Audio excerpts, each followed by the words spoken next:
કે નોર્મલી શું હોય કે ચરખીઓમાં ચોરી દોરીની બહુ થાય, એટલે ઓરિજિનલ કયું છે ને ડુપ્લિકેટ કયું છે ખ્યાલ ના આવે તો એ તૂટે નહીં તમારું. એટલે બની શકે ત્યાં સુધી 9 તારની દોરી વાપરવાની. તો જેટલી ઓછી કિંમતની દોરી તમે ખરીદશો એટલી ખરાબ અને ઓછી આવશે.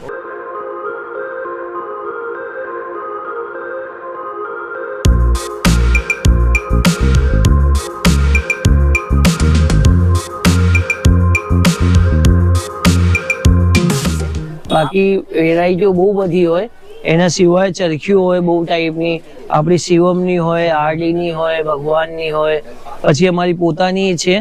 આમાં શું હોય કે નોર્મલી શું હોય કે ચરખીઓમાં ચોરી દોરીની બહુ થાય, એટલે તમને 1000 વાર કે પણ અંદરથી 500 નીકળે કે 700 નીકળે.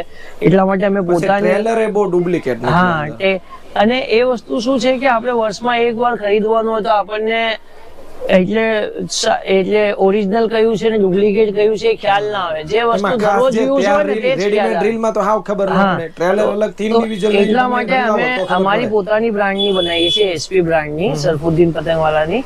આ 100% 9 તારની આવે અને પૂરી 900 મીટર આવે. બરોબર.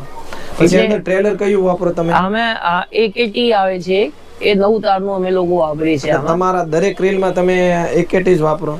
એ વર્ધમાનનું વાપરીએ છીએ. કોઈ એમાં શું હોય કે ક્વોલિટીની જે સ્ટ્રેન્થ હોય ને, કે રાયબરેલીની દોરી હોય તો એમાં સ્પેસિફિક આ લોકો બીજું વાપરે, અને સુરતી હોય તો એ લોકો સાંકળ વાપરતા હોય. એવું નથી હોતું. બે જ કંપનીઓ છે, એક વર્ધમાન છે અને સાંકળ છે. પણ સાંકળમાં શું હોય, 6 તારનું આવે ને જે ગન, એ સૌથી વધારે ચાલે. એને દોરી બહુ પાતળી હોય છે, અને આપણા ત્યાં પવન વધારે હોય છે તો એ દોરી ચગાવે ને તો 2-3 પતંગ તમે કાપો ને પછી તૂટી જાય તમારું પતંગ, કારણ કે એની સ્ટ્રેન્થ વધારે નથી હોતી. હવા પણ યુપી સાઈડે ગન વધારે ચાલે અને આપણા ત્યાં 9 તારની વધારે ચાલે. બરોબર. એટલે સ્ટ્રેન્થ વધે દોરી. સ્ટ્રેન્થ એટલે એ હવા પવન વધારે હોય ને તો એ તૂટે નહીં તમારું. એટલે બની શકે ત્યાં સુધી 9 તારની દોરી વાપરવાની. અને એક વસ્તુ આ લોકો પ્રાઇસ નો ડિસ્કસ કરીએ કે 100 માં આવે કે 150 માં આવે, તો જેટલી ઓછી કિંમતની દોરી તમે ખરીદશો એટલી ખરાબ અને ઓછી આવશે. કારણ કે એક વસ્તુ ધ્યાન રાખવાનું કે આ ચરખી ખાલી હે ને 40 થી 50 રૂપિયાની હોય, અને જે ટેલર તમે 1000 વાળું લો, કોઈ પણ ચાલુ કંપનીનું લો કે સારું કંપનીનું લો, ઓછામાં ઓછો 110 રૂપિયાનું ભાવથી લઈને 200 રૂપિયા સુધી હોય, અને પછી ઘસવાના 40 થી 50 થાય. તો તમે ટોટલ કરો ને તો 200 રૂપિયામાં ચરખી પડે.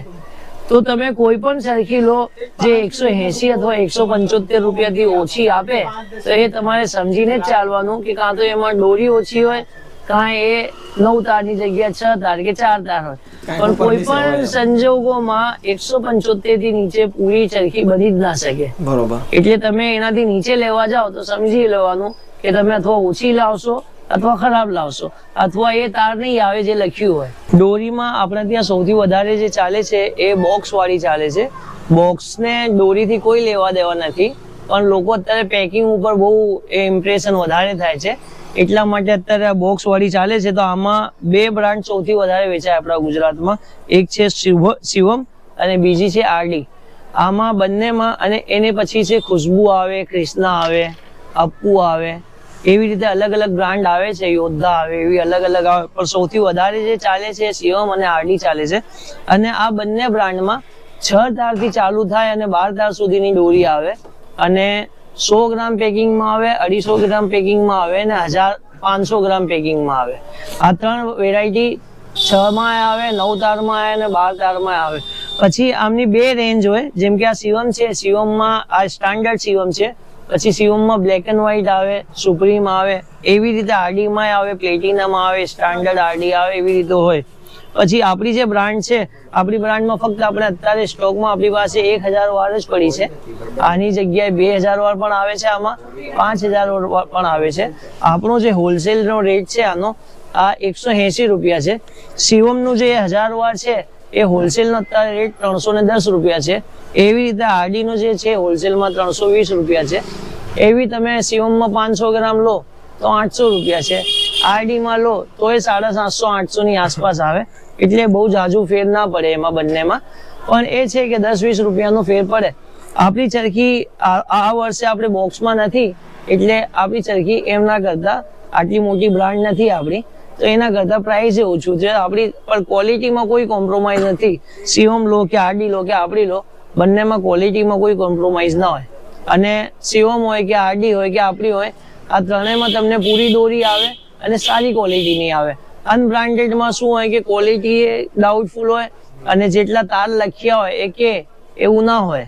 પણ આમાં તમે ટ્રસ્ટ કરી શકો આ વસ્તુ ઉપર. Never know what's going on outside.